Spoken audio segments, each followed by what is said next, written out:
Anybody else needs recording before we start? Okay. Coach, if you just want to, or hold on, let me do something quick.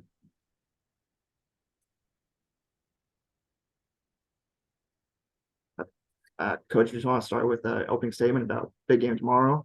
Marshall, just your general thoughts about the game. Yeah, obviously, I think that we've been honest enough with the players to kind of acknowledge that this is more than just the 3 points in conference. We'd be naive to kind of deny the occasion and just how unique it is, right? I would hazard a guess that this will probably never happen again, where you're this late in October. You have two teams that are undefeated, both ranked in the top 5 or so in the country. And it's an in-state rivalry as well. So to be playing Marshall at home, who are number 1 in the RPI, number 1 in the country, and rightly so, at home, for it to be an in-state rivalry, and for the opponent, us, to be undefeated on the season and obviously doing as well as we are as well, I think it's an incredibly unique set of circumstances that just only add to the occasion. Obviously, we're expecting a sold-out stadium. That was 3 weeks ago. Still really important that everyone gets out and that students especially make their way out and that we can break an attendance record and push 4,000 people. And that will only, again, add fuel to the fire and add to the occasion, making it a much bigger game and a much bigger event than just simply having a conference game that's worth 3 points if we win and not if we lose. So we're embracing that aspect of this and really looking forward to the contest. Nick, if you'd like to ask a question. Dan, good to see you. I wanted to chat briefly about the South Carolina game. Mm-hmm. You guys go up to, give up to, and still come away with a win.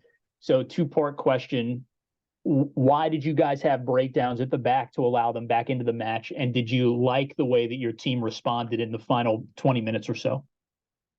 I loved how we played. Honestly, I loved how we played up to the point where we conceded. We kind of had the message at halftime was we'd done everything to kind of put the game to bed. I thought the quality of chances and some of the attacking play, I'd actually argue that's maybe the best we've looked, and really felt like we were kind of starting to find our flow from an attacking perspective. So the only thing we hadn't done going in at halftime was kind of end it by going 2 up or 3 up.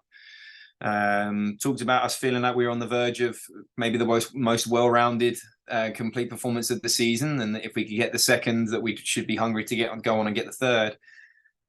And when the second goal came, to be fair, we had 2 great chances after that as well. Why we conceded the goals, I have no idea. I didn't like that part either. But look, it's just football, right? It's a funny old game. There was some small mistakes, some marginal mistakes. Great strike from the edge of the box from them, and all of a sudden you're still in a game. So to come through that, as we have really in pretty much every test this season, I mean, it would be nice to win a game 3 or 4-0 and not be stressed going into the last 15 minutes. But you have to give credit where it's due, and every game we've had to fight for, we've come out and passed that test. So we're battle scarred, we're weathered in that regard, we're battle tested. In those late minutes, late games where you're not necessarily hanging on, but making sure you're doing what you need to get over the line. So from that perspective, of course, I was proud of the group. John, like to ask a question. Yeah, Dan, John Antonic. I'm curious, you've got 4 West Virginians on your roster and Marshall has 1. So obviously you guys have built your programs getting international guys. You view this as a kind of a showcase of elite high-level soccer in Morgantown, West Virginia, with 2 programs that kind of built from from outside within, so to speak? Do I view it that way? I'm not sure. Sorry, John. I'm not sure I perfectly understood the question.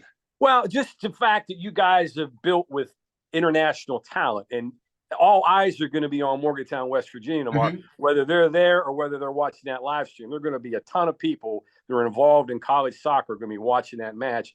This is an opportunity, I guess, to showcase West Virginia soccer, even though you've built the programs by getting international guys. I guess that's what I'm trying to ask. Yeah, it depends who we're showcasing it to, right? I think it depends what audience you're speaking to. So, of course, I think it's an incredible opportunity for both Marshall and West Virginia to showcase what we have, the quality of programs that we have, The makeup of our rosters and that aspect of things slightly different, right? We're about a 50-50 split from domestic to international. Yeah.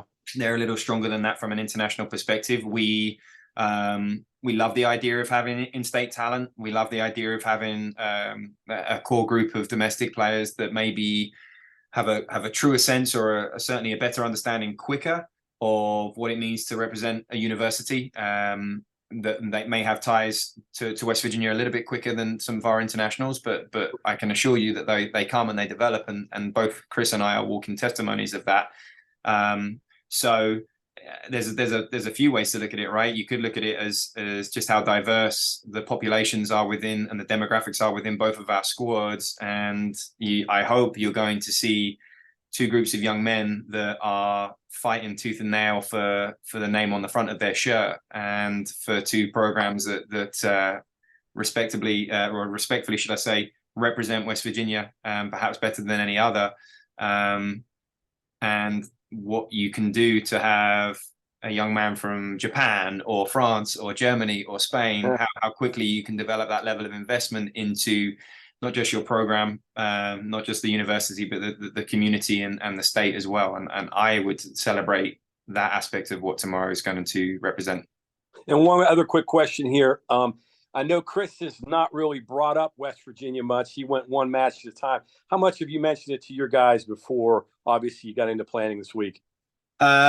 Probably wouldn't have mentioned it at all if our social media department hadn't gone ahead and announced that we'd sold the game out 3 weeks ago. So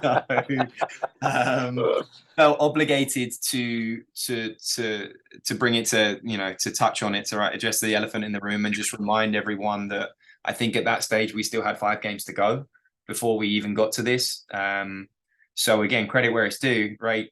We had that slight distraction, that slight moment of panic. Honestly, I had so many players that came up to me within hours and within the next day or so of that being broadcast. My parents are coming in town. Are we going to get tickets? Like, I've got these people coming. Like, are we still going to be able to get tickets? Panicking that they weren't going to get people into the game. Thankfully, we've been able to accommodate, it looks like, everyone, which is huge. But yeah, at that point, it felt necessary just to remind them that where did we want to be come that game, right? And obviously that stretch of games we've had to remain undefeated and pick up some additional wins, allows us to probably enjoy this one even more. Joe, go ahead. Dan, is it your experience when you get into a rivalry, a high consequence match like this, that form and tactics can kind of get lost by the players? And do you have to stress that to the team? And not with Marshall. I think if you look at the past contests between us, they've all been very, very, I guess in my biased opinion, high level tactical games. There's been a chess game that has gone on in every single game we've had up to now. So I think you'll see, if you were to look at scheduling for both teams, I think you will see a pattern that wherever possible, we've given ourselves time to prepare for them, and likewise they've given themselves time to prepare for us. So with that said, generally that we are able to be as thorough as we would like to be. We had an extra day, so we used it to prepare, to spend a little bit more time on them. We also had 2 extra days of just simply recovering. We've had a stretch that we've now got through unscathed as far as no losses, where we've played 8 games in 23 days. It was a brutal part of our schedule. It's probably why we haven't had too many games that we've ran away with this year as well. So for us to get through that, honestly, is a small triumph for us. And again, only kind of re-emphasizes to me that we can afford the luxury to really enjoy this one and go out there with a lot of energy, because, as I said, since South Carolina, I think the guys will have had a recovery day, 2 days off. So really 3 days where we've just tried to let them rejuvenate and recover from what was a real gauntlet of games that we just faced in that middle stretch of the season. Mariano? Hey, Coach. With this sort of game, it seems like everyone's talking about it, right? How much do you tell the guys, use the crowd, to motivate you a little bit, but also not use it too much to maybe get overly emotional, not lose the focus of the game? Yeah, the number one message to the players when we went through the scout and kind of broke it down into we try and keep things digestible, but the three key points, the number one key point was our emotional intelligence and the discipline that's required tomorrow night. So there are moments when we're going to need the crowd, and then there are moments where our players are going to have to suppress that or show some restraint, and we're going to have to key in on being really, really focused and disciplined against a high energy team, a fluent attacking dynamic team, where the quality of our reactions in transition are going to have to be near perfect. But yeah, if we're attacking and we get a corner and there's 3,000 plus people cheering us on, like I hope that lifts them as well, right? When there's 15 minutes left and we're thinking about getting tired, and there's a raucous crowd and a lot of noise and energy, I hope that lifts us and fuels us even more. So it's about having the capacity to harness it in all the right moments and again, not allow, to your point, not allow it to spill over into something too emotional. So we're going to have to be intelligent and measured with that aspect of our approach. Cody? Hey, Dan, I got a couple for you if you don't mind. Of course. First, could you just talk a little bit about your relationship with Chris? On top of it being a top 10 matchup and an in-state matchup, also the coaches obviously have a bunch of history. Yeah, he's a great friend. He's a great friend, and we always look forward to catching up. It's a pain that they happen to be as good as they are, and they happen to be in our conference, but and a rival, I guess. But yeah, that I don't think that will ever change as far as how much we'll enjoy seeing one another and catching up. So I'm going to see him tonight. They get into town here this evening. We're gonna catch up a little bit later when my responsibilities with our team are spoken for, as are his. And that's kind of our tradition. We'll always get together either night before or morning of the game, just so we can say hello to one another and spend some time together. I've known him now since 2012. He hired me at Charleston in 2014. We spent 3 incredible years together at Charleston, reaching three Final Fours in a row. And I owe him a lot. I owe him a lot in terms of how I grew in that time. He delegated a lot of responsibilities for me, which allowed me to grow as a young coach. And I'm incredibly thankful for that. I think I probably went to Charleston thinking I was ready to be a head coach and learned pretty quickly that I wasn't. And a lot of that is thanks to the lessons I learned along the way from Chris. So I think there's always going to be mutual admiration there. I know his family incredibly well. I used to babysit his kids. There's more than just a friendship. There's a family tie there as well. So probably not ideal that we're in one of the most bitter rivalries that there could possibly be between the two schools. But in some regards, I'd almost rather it be that way, that, we get to play each other on the type of occasion that we're going to have tomorrow. I think it was funny. I think I saw someone had put something on social media belittling the fact that we've had to accommodate more bleachers to increase our attendance. And I thought, well, Marshall's highest attendance was the last time we were there, right? So we're both doing each other favors in terms of how we're growing the sport, how we're growing the attention that surrounds men's soccer at both universities and within the state. So it can only be seen as a positive. Right. And then you mentioned how early this game sold out. In your time as a coach and going back as a player, can you remember a game in Morgantown that's had this kind of excitement? Never. I don't know that we've ever sold a game out on the men's side. We were even looking through it on the women's side. I know they've had some big games here. I think they hosted an Elite 8 game here. But to my knowledge, a men's soccer game has never sold out. So to not only sell it out, but to do it, as I said, I think nearly 3 weeks in advance is incredible, right? I hope that the attention it draws and the fans that we get through the door have the quality of experience that they want to come back, and the occasions like this are more come more consistently, and that we can grow our fan base a little bit. I don't know if you have a question. Yeah, Coach. In these last 2 games, we've seen Dante play at more of a right back spot. How impressed have you been with him there, slotting into that spot, and how much do you anticipate him playing there going forward, maybe in the rest of the season? Yeah, I think firstly, Dante played his entire freshman year at Louisville in that position. I think it was, I don't know, double figures in terms of number of games he played in that position. So that was part of his attraction from a recruitment perspective, was his capacity to play multiple positions. He can play centre back as well. We've played him in the 10 this year.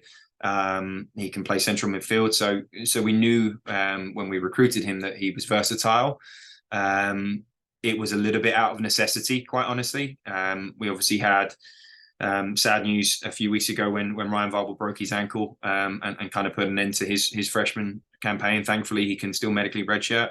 And then the issue we had, 25 minutes in with the UNCG game where Thomas, who'd been in really good form up to that point, came off with a tight groin and thankfully is in a position now where he's going to be back available going into tomorrow.